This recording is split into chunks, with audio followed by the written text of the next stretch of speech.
Welcome back to another episode of Projecting Grandeur. I am your host, Ron Dichter. On Projecting Grandeur, we explore some amazing stories, strategies, and really the soul behind remarkable individuals that step confidently into their full potential. And I think we have been bringing some really amazing guests. And today, I'm thrilled. We've got another awesome guest for you. We've got Will Mulvaney, creator of the Willpower Podcast, founder of Willpower Lifestyle platform. And Will has been helping people really harness discipline, clarity, inner strength. I mean, he's got so many accolades for his young look, and he makes me feel a little bit older if you're watching on video here. But Will, welcome to the show. It's amazing to have you join us today. Thank you, Ron. I appreciate it. All right. Well, jumping right into it. So when you talk about willpower and transformation, just jumping right into this, the show of Projecting Grandeur, what does Projecting Grandeur mean to you personally? And how would you define that concept?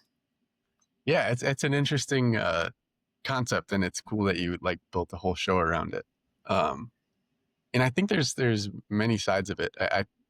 I was thinking about it before this, but I feel like projecting grandeur to me is like seeing something that doesn't exist yet. It's like you're projecting this big vision into the world that doesn't quite exist yet. And I definitely see where that comes with starting a podcast. So I started mine, like we talked about just before this, a little over a year ago. And the thing with starting a podcast is anyone can do it. You can it takes a little bit of delusion to just be oh yeah, people are going to want to listen to me. It's kind of crazy to just go out and do it, but anyone can do it. And you have to just believe in yourself, because you start with nothing. So no one's going to believe in nothing. So then you have to be the only one believing, because you're the only one who has that vision. So that's one place where I think I can relate to this projecting grandeur. Another one that's just very prevalent to me right now is this 100-mile ultramarathon I signed up for. Kind of a similar vein of thought where I've never done it before, and that's kind of insane. That's delusional to be oh, I'm going to go do 100 miles in one day. That's crazy to just think that. But it takes this same idea of projecting grandeur. I'm pushing this into reality. I'm going to make this happen. This thing that doesn't exist yet, I'm going to make that into a real thing. I love the way you say this. It's literally about taking nothing and making something, and you believe it in your heart. And that podcast analogy you used is so spot on, because, one could almost say this is cathartic where you're just talking to yourself, but reality is you got to believe it. And I love that. And I want to dive into the marathon, because that is a huge, huge undertaking. And kind of, I was thinking as I was researching for the show, in a recent episode that you were on of the Fitness Beginner podcast, you reflected on how you left a tech career, and decided to start challenging yourself physically through marathons and ultra marathons. And that's legit. What internal shifts sparked that pivot? Yeah. So the tech career change, just leaving my job really was what it was. And kind of going all in on myself, because I have an app I'm working on, and I've had a number of things I've worked on for the past 4 years that I've been in tech. And I kind of realized that I'm never going to go fully in on myself as long as I have a job. And so I made a couple plans to quit my job, and I just never could quite pull the trigger, because that sweet, sweet paycheck coming in was just too nice. It was too easy for me. And it's really hard. It was really hard for me to let go of that. And then we had layoffs at my company, and they offered a voluntary severance option for the people who didn't get laid off, basically to say, hey, if you're not fully on board, we'll give you severance, no hard feelings, take it and leave. And I was well, I've been meaning to quit, and this is kind of a perfect opportunity. Obviously for a lot of people, being laid off is not they would not see that as a blessing. It's not a good thing. But for me in this situation, I was this is exactly what I need. And it put a timeline. It was I had to decide that week if I was going to leave or stay.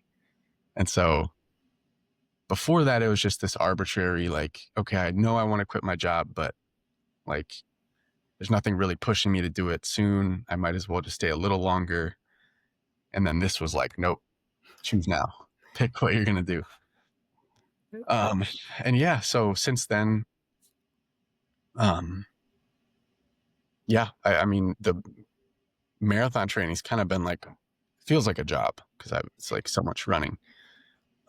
And then just like going all in on myself, which is another like projecting grandeur of like, okay, I want this company to work. I'm going to see if I can make a business successful. And it's not successful because it doesn't really exist yet, but let's see if I can make something from nothing. I love that. And you're just so, you can tell the way you talk that you just have a confidence about that decision, which is really refreshing. And I know our audience will appreciate that. Well, this next question, and I might be botching up the way it's said, so if I am, please correct me. But I know that you hosted an episode sharing your experience of a 10-day Vipassana, am I saying that right? Silent, meditation retreat. I guess big question is, what did staying silent teach you about your own patterns of resistance and really discipline? Yeah. So there are actually multiple ways that I've heard this pronounced. Some people say it Vipassana. Other people, I hear it like Vipassana. There's like all different. So I don't even know the All right, so I got it right in one context or another. yes, in the sense that other people say it that way. Um, but yeah, man, the 10 days was, it was really crazy experience. And I would definitely recommend that people try this. It's a donation-based organization. If you search dhamma.org, DHAMMA.org, you will find information on it. They have centers all over the US, even around the world. But in terms of 10 days of silence, I definitely learned a lot about, my own tendencies and my own avoidance patterns. And, for every single day that you're there, you're basically sitting in meditation for at least 10 hours for that day. And then the rest of the time is like break time where you're either eating or you're just taking quiet time. There's no talking. You're not allowed to talk to the other people doing it. There's obviously no phones, no books, no journaling. It's just you and nothing else, you and your thoughts.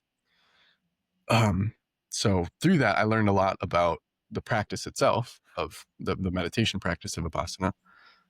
But then I also got all these like kind of very interesting challenges that presented themselves. One interesting piece I can tell you about is probably on like the 8th day, I started having this fear that something had happened to my dog. And I had my friend watching my dog, and he's great. He used to, like, we were roommates when I got my dog, so he knows her. He's like her other dad. But I was having this like irrational fear that like something happened to her.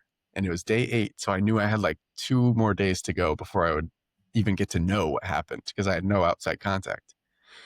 And I had to learn to accept what I could not control. And it's basically like, even if I knew that she was safe or that she wasn't safe, there's nothing I can do right now.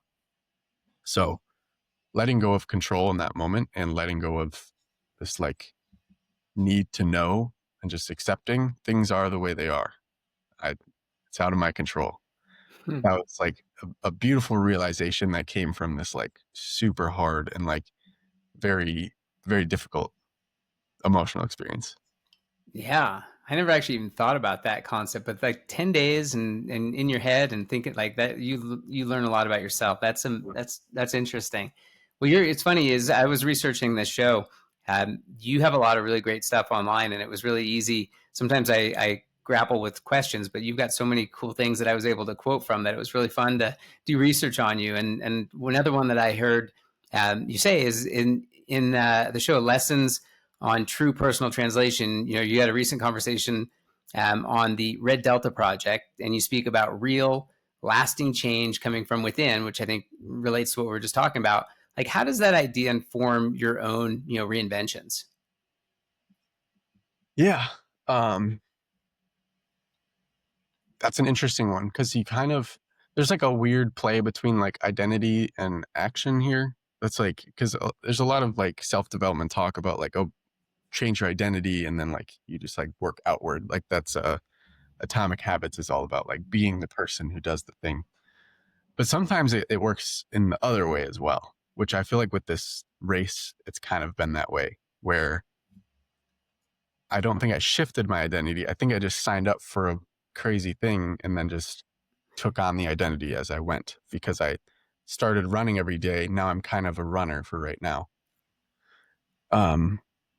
So these reinventions are kind of, I think for me, they're less transformational in the sense of like, people want these like instant transformations where everything gets changed and everything is fixed and you're a new person, you know, one day to the next. And for me, it never really has been that way. It's always been a gradual thing. And when I say gradual, I mean over the course of maybe weeks, months, maybe a year, which in the long scope of things is probably pretty instantaneous. But I think being more realistic with the concept of transformation and recognizing that it takes time and that it requires consistent action. It doesn't just, it's not like you can just think your way into, okay, I'm just a new person now. Everything's going to work out now. It does take some like genuine work and genuine repeated effort. I like that. You're making me think a lot on this. I'm usually more more responsive, but you're making me deep in my thoughts here. I like this. Uh, so you have your own podcast, which I'm going to make sure we give adequate time to plug later here. But you know, in your Willpower podcast, you feature really exciting athletes, entrepreneurs, artists, and some everyday heroes. You know, what characteristics are you looking for when you're choosing a guest? You know, who's going to model willpower lived out powerfully? Yeah. So a question for you, Ron. What do you think of when you think of the word willpower? Like, what does it mean to you? Internal fortitude. Okay. I like that one. Yeah. So this came to me like after starting this was like 6 months into the podcast. I'd already named it and everything. And I was just kind of sitting with myself thinking. And I was thinking about this concept of will. Like what is, and it's funny, it's like my nickname. But will as a concept and then how it plays a role in willpower. So will is like your will. It's what you want to have happen in the world, what you want to bring into being. Like someone with a strong will is someone who's going to make that thing happen. So then I was thinking about willpower, and I think we often think of willpower as this like grit or discipline or like I never give up. But I think there is another way of thinking about it, which is it's your ability to make things happen in the world, your ability to create the existence that you want. And so that's what I look for in guests, is like who is living in such a way that they're making what they want happen. Like that's what willpower is to me. I like that. And you kind of put me on the spot there and kind of what kind of my visceral reaction. And I think I want to change it, but we'll take that up later there. Cause I like that thought to it. So anybody who's tuned into the show knows that I'm a huge believer in habits and rituals and really having a very regimented routine. And you probably make me look fairly laissez-faire about how I handle things. So I'm very curious, like daily habits that you do, big, tiny, like what do you lean into to maintain clarity, avoiding decision fatigue, self-doubt? Like how do you stay focused? Mm-hmm. Yeah, right now. So I just was traveling in basically all of August, and even a lot of July was kind of like moving around. I was on a family trip and then staying at my girlfriend's place for a while. So it's like kind of been up in the air. But let's say like a normal month, like a few months ago, what was my life like, or what will it be like from here on forward? I think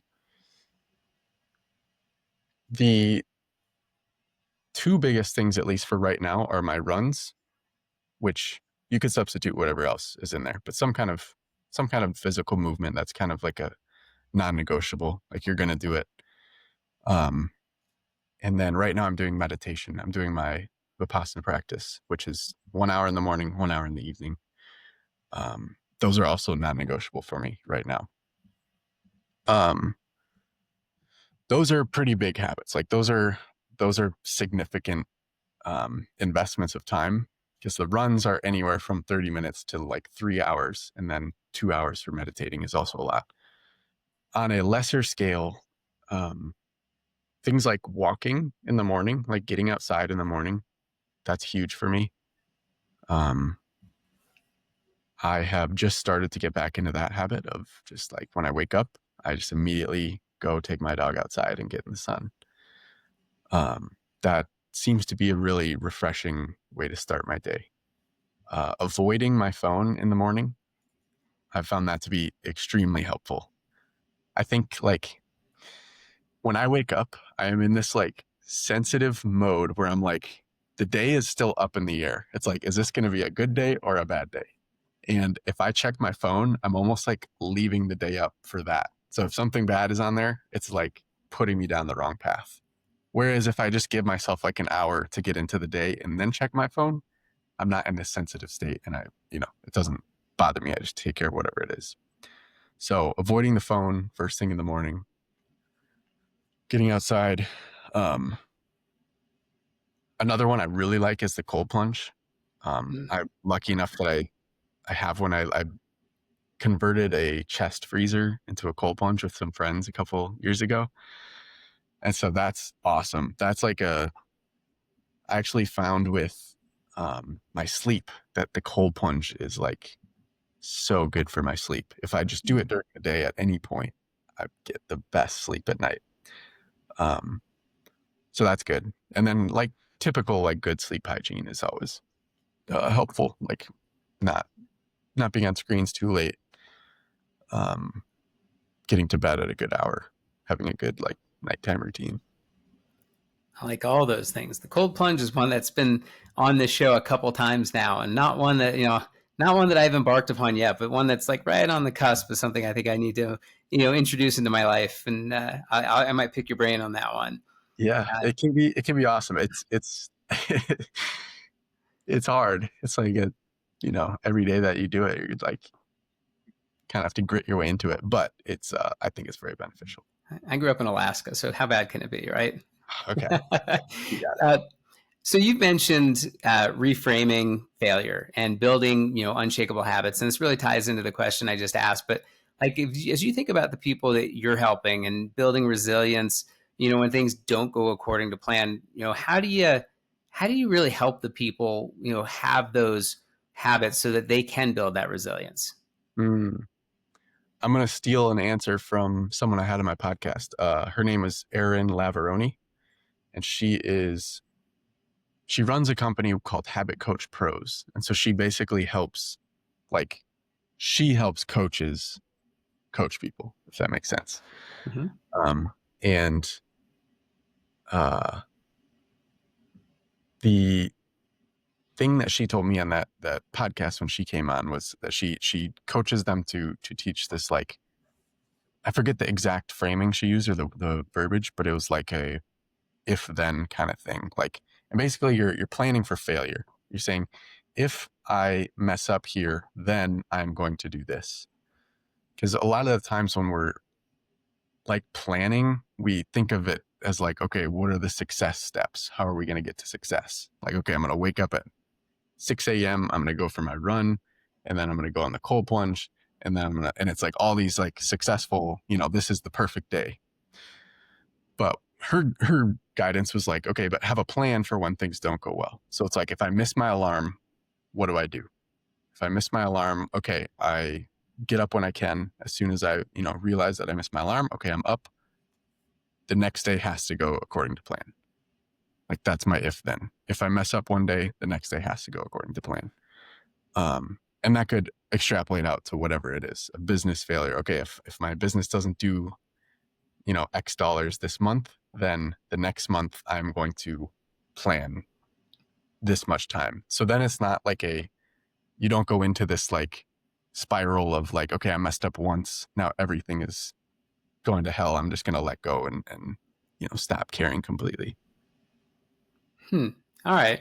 I want to circle back to an earlier question and talk about, kind of that meditation where you were, silent for 10 days. And you kind of mentioned this already, but, when you're silent and you kind of have that as part of your ritual, like you do with the twice a day meditation, I imagine that in your head, you're going to have all these vulnerabilities kind of bubble up to the top. And, as I think about, who's our own hardest critic, we are of ourselves. Like, how do you compassionately hold, yourself, kind of guess accountable when discomfort meets progress? Like, you're trying to move forward, but in your head, you have all these things that are playing out. Like, how do you tackle that? How do you handle that? Mm, yeah. Yeah, this is an interesting one because it's almost easier to just go with the mentality of like just keep going, like push yourself through everything. And it's almost harder to like actually sit with yourself and like give yourself comfort and encouragement and those kind of things. And I think I've fallen into the trap in the past of like just like not caring if I was not liking something or didn't want to do something. I would just force myself to do it anyways. So I think I've worked on this a lot for sure, and I've learned more about how to give myself that. And I don't know if I have a good answer for you, but one thing I will say that it's not exactly in the moment when like I'm uncomfortable, but it's in the moments of success. I have prioritized positive reinforcement. So the reason I'm saying that is because a lot of the times as humans, like you said, we have inner critics, and our inner critics don't really care about congratulating us and making us feel happy and feel like we've done the good job. Their job is more like, okay, when we're not doing good, they're going to tell us and they're going to let us know that we're not doing good. And so that's one way to learn. One way to learn is, okay, you did the bad thing, you get a slap on the wrist, you don't do that thing anymore. The other way to learn is you do something good, you're successful, and then you congratulate yourself. So I kind of sometimes will just give myself like an internal pat on the back. And it's like, a good job, Will. Like that was really good that you did that. That was difficult. You made it. And in those moments, that helps me then in the future. And I noticed that I don't have the same levels of discomfort because I know why I'm doing it. It's not because I'm running away from something. It's because I'm running towards something. I like that. It's funny. I'm not a runner like you, but I think about like the 5 or 10K charity races that I do from time to time. And, I'm often talking to myself, sometimes outwardly talking to myself, telling me like, you can do this, come on. And you're right. I don't think we give full appreciation to how complimentary we can be of ourselves if we just give our own pat on the back. That's a very insightful thought. Yeah, it can be powerful. Yeah. Well, what's next? I mean, looking ahead, like, the willpower lifestyle and like really the broader work you're doing. And, I think getting, men's culturally to understand, emotional growth. Like you're so calm with your disposition. Like I'm dying to know, like, what's next for you and what do you hope to leave, in this world? Like what's your mark going to be? Yeah. So I'm just continuing on with the podcast. There's no plans to really like switch up anything. I'm just going to keep doing that. I am working on an app right now. I think I think business is one section where it's possible to have like a very strong impact. And the only difference is you don't like get your name behind it as much. Like it's a less egoic kind of impact. It's like, I'm going to build a product and that can do good and that can help people. But it's just not like, they're not like, oh, Will's helping me. They're like, oh, this app is really cool. So I think that's a very, very powerful way to have an impact, is to start a business. So that's where my energy is at: business, podcast, and then just like sphere of influence, just people in my life, my girlfriend, my close friends, family, just spreading as much love and yeah, good energy as I can. I like that. I think there's a ton of good takeaways. And, like me personally, just kind of listening to you talk, like I think the one thing I'm going to try to do is become more comfortable with my inner thoughts and be more at ease. Cause I just love your disposition is so calm and makes me feel like I'm more calm. So I appreciate that. Thank you. Awesome. Thank you, Ron. I appreciate that. You bet. Well, listen, I appreciate you taking some time out. I know you've got a crazy schedule with travel and all the things that you're involved with. So thanks for taking a few minutes out to talk to our audience. If our audience wants to connect with you or they want to learn more about you, I'll add all your links and socials inside of the post. But is there any one place you want to send people that they can learn about you? Yeah, I would say just the podcast is probably the best way. The Willpower Podcast. I'm William Mulvaney. I know there's a couple of similar names, similarly named podcasts. So you'll find me there. Awesome. Well, listen, I really appreciate again you taking time out. You've been a pleasure to talk to. I know our audience will appreciate it. So thanks again. And until next time, everybody keep projecting your grandeur out there. It means something different for everybody.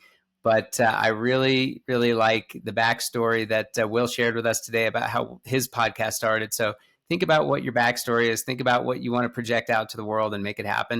And until next time, take care.